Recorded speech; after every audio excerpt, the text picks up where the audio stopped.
the News Channel 5 network, this is MorningLine with Nick Barris.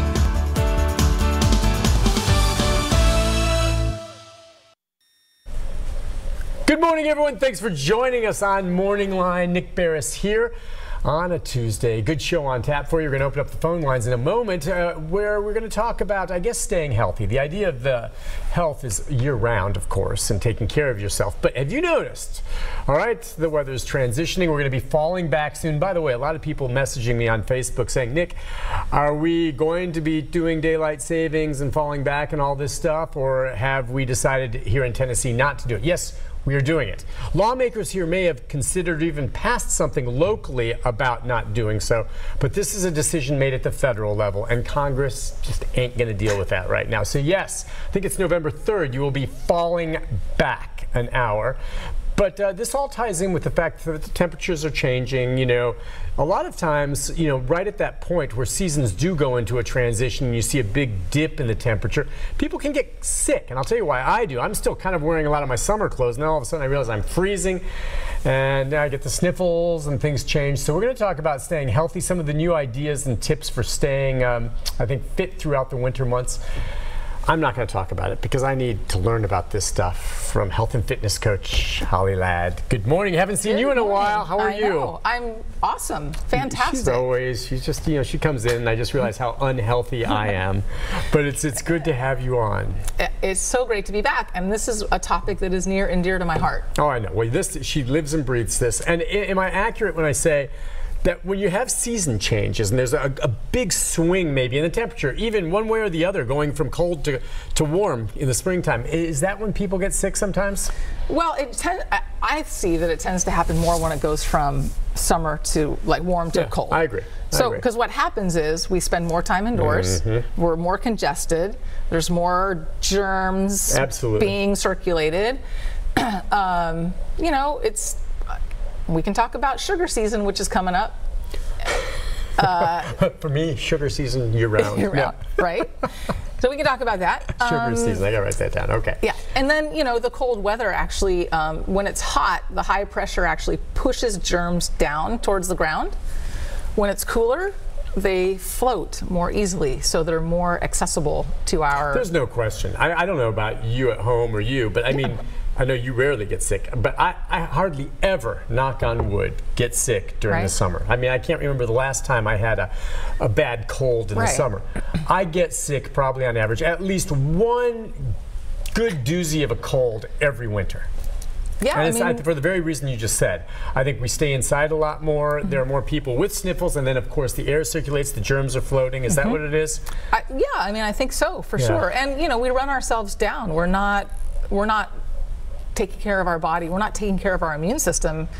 You think less so in the winter than we do in the summer? I mean, I extend myself during both times of year. I spend more time outside in the summer, but I mean, I'm probably just as run down or just getting as much sleep in the winter as I do in the summer. Maybe more in the winter because it's easier to sleep when it's darker and warm. Yeah. Well, I guess it's the combination of the two, right? If we're running our bodies down all year round, but in the summer we're outside, there are fewer germs. You just have less access to germs, viruses. Yep, no question. In the winter, you're still run down, but you know, you go to the store, you touch something, you touch your nose, and then boom, you're done. Yeah.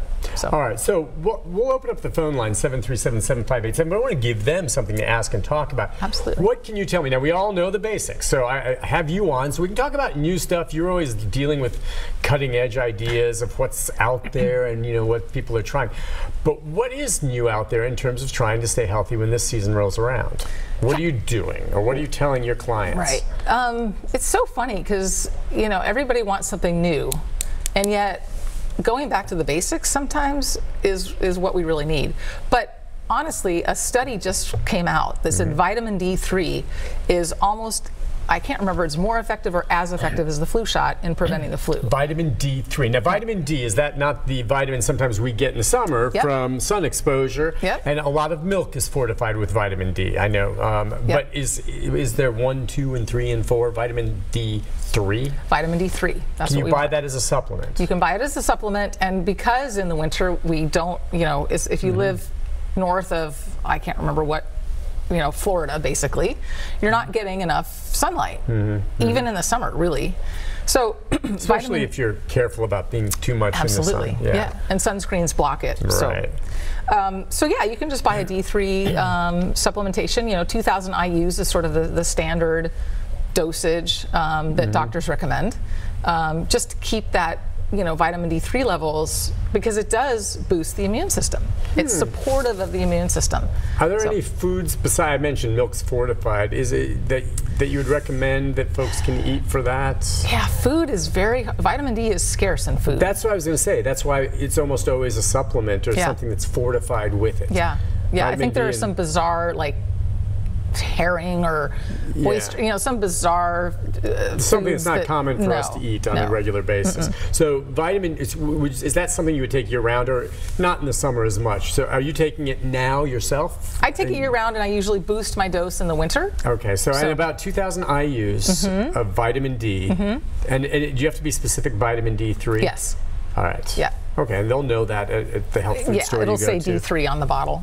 And but when you do shop for, I know you take a variety of supplements. The trick on that, as with anything, when it's not FDA necessarily approved and the claims they make or whatever, you have to make sure you're getting a pure sample. And you know as well as I do that there are some out there that don't really have as advertised. Yeah. And so you need to get somewhere reputable. And price corresponds with it. You get a big jar of glucosamine and chondroitin for $10. Yeah. I'm sorry. You're not getting a great deal. You're getting ripped off. It's not going to be the same as if you go to, say, maybe a GNC or someplace like that and get a smaller jar that's going to cost you $45. So right. That's a lot more money, but I guarantee you that is something your body will be able to metabolize. Yeah, absolutely. I mean, you want to check and make sure that it's been, there's an organization, and the name is slipping me at the moment, but it actually certifies that the pill has what it says in it. It's been tested and they follow it. Exactly. Yeah. Right. Exactly. And I can't remember. If you Google it, something about testing of pills, or how do you know if a vitamin is what's advertised? Yeah. Yeah. All right. So vitamin D3. Well, what else? Okay. So what else are you talking about? What did you want to discuss in terms of this time of year? So the other thing is gut health, right? I mean, it varies. We don't really know, but a majority of our immune system is right on the other side of our gut lining. So we need to have healthy guts to have healthy immune systems. And the gut, you're describing the intestines and the stomach, or just the intestines? The intestines. And in the gut, is that all dependent on what kind of bacteria is growing there? And hopefully it's a healthy bacteria. Absolutely. Yeah. Yeah. So again, that comes down to what you're eating. So refined carbohydrates, sugars, all those things feed the bad gut bacteria that are not going to support our immune system. Right. And the foods that do are, the vegetables with a lot of fiber. The gut needs fiber, which we consider a prebiotic, which is sort of the food for the bacteria. And then it needs, leafy greens. It needs a lot of phytonutrients, which only come from vegetables and fruits. We want to cut down on things that disturb the gut microbiome, like stress, too many over-the-counter medications.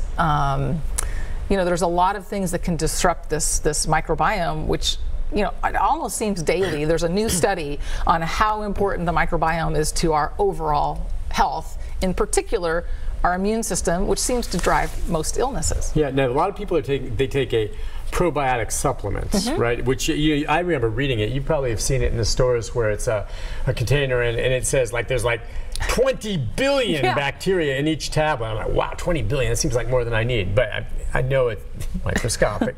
So do you need to, one thing I don't want to do is throw off my natural bacterial count in there, if I'm healthy for the most part, by supplementing it or getting my body dependent on taking a tablet that I may not take every day for the rest of my life. Right. How do you feel, or how do you decide whether you want to do that, or maybe just eat a bowl of yogurt, which has bacteria in it? Yeah, so I mean, look, I'm all for food first. So fermented foods, right? Sauerkraut, kimchi. I'm big into that now. Awesome. I've started that. So now a lot of people maybe don't like sauerkraut and kimchi. Kimchi again it's like a cabbage Korean spicy cabbage Korean dish, right? And sauerkraut, a lot of them they sell now. Maybe they always have it, but I've seen them at the turnip truck or Trader Joe's. And it says, it's like probiotics live. Yeah. And it's strong.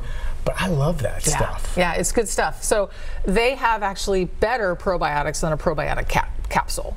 Oh, okay. Yeah, So, that makes sense. You That know, makes sense. it's still alive. You know, the capsules, they say so many billion because a lot of them die off by the time you actually take it. So you need a high concentration to, you know, if half of them are going to die off, then you're going to get a good dosage still anyway. Yeah. But so kimchi kefir or kefir is a great. A friend of mine in the newsroom makes his own kefir. Yeah. He bought the kefir yeast, and I forget what he said he mixes it with.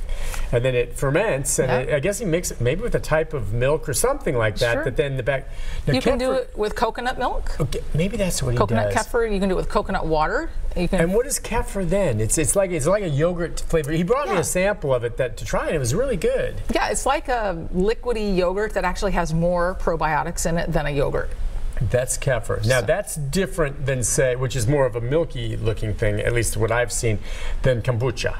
Right, kombucha is a tea. And it's a tea, but doesn't it have like? It does, yeah. What do you, now, you live in East Nashville, and there's places there that brew it, and you can buy kombucha on tap. Absolutely. And a lot of people are like, Nick, what the heck's, again, it's a fermented Chinese black tea. Black tea. Yeah. And when we say fermented, it's nothing that's going to get you drunk. It does have trace amounts of alcohol in it sometimes. Yeah. But what do you think of kombucha? My wife says it tastes like vinegar to her. I think you know, kombucha. The problem with kombucha for me is that it can have a lot of sugar in it. Yeah, more sugar. So you have to be careful. Like if you're, if you have a sugar overgrowth, if you have candida, if you have, you know, stuff in your gut that craves sugar. Sure. Probably not your best choice, but some kombuchas have, you know, I look at the, you know, if you look in the store, look at the amount of sugars. Yeah. If it's under like 5 grams, 5 or 6 grams, go for it. Yeah, I've looked at that, and you can see, and kombucha's not cheap and stuff. Like I said, I've got a growler, and I'll take it to like the turnip truck, and I will buy it on tap from them. And they have different ones that I've tried there, and some of them, there's one that's blood orange or something. You can just taste. It's sweet. Yeah. And so if I get that when I got it the first time, I have very little at a time. I'll have maybe a couple shots of it every day, and that's not bad. Yeah. But then there's others you can tell just don't have as much sugar in them. Absolutely. And that's more a cost-effective way to do it sometimes. Yep. If you have a big container, and I just go through one, I guess, half gallon a week. Yeah, I guess. that's pretty good. You know, and you don't need a lot. Like, you know, you don't need to eat like 2 cups of sauerkraut to get the benefit. You just need like 2 tablespoons a day. Right. That's it. So. And I like it. Most people are going to say sauerkraut gross. I like it. I like it too. Don't you like it? I do. It's strong flavor. Yeah. All right, we'll take a break on that note. When we come back, we'll open up the phone line, 737-7587.